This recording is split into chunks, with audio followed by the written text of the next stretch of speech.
વડોદરા જિલ્લાના નંદેસરી પોલીસ સ્ટેશનમાં નોંધાયેલા પ્રાણઘાતક હુમલાના કેસમાં પોલીસે એક આરોપીની ધરપકડ કરીને મહત્વની સફળતા મેળવી છે।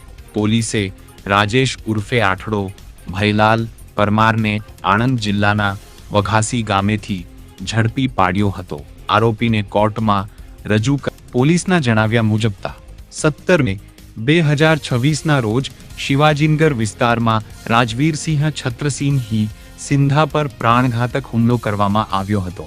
આ કેસમાં સંડોવાયેલા રાજેન્દ્રસિંહ ઉર્ફે લાલો મંગળસિંહ ગોહિલ, હર્ષવર્ધન સુરેશ ગોહેલ સહિત અન્ય આરોપીઓ હજુ ફરાર હોવાનું પોલીસે જણાવ્યું છે। પ્રાથમિક તપાસ દરમિયાન ઝડપાયેલા આરોપી વિરુદ્ધ આણંદ રૂરલ પોલીસ સ્ટેશનમાં અગાઉ પણ ગંભીર હુમલા, મારામારી સહિતના અનેક ગુનાઓ નોંધાયેલા હોવાનું સામે આવ્યું છે। આરોપી અગાઉ એક કેસમાં જામીન પર છૂટ્યો હોવા છતાં ફરી ગુનાહિત પ્રવૃત્તિમાં સંડોવાયો હોવાનું પોલીસનું કહેવું છે। ફરાર આરોપીઓને ઝડપી પાડવા માટે નંદેસરી પોલીસે સઘન શોધખોળ શરૂ કરી છે। પોલીસે જણાવ્યું છે કે કેસમાં સંડોવાયેલા તમામ આરોપીઓ સામે કાયદેસરની અને કડક કાર્યવાહી કરવામાં આવશે।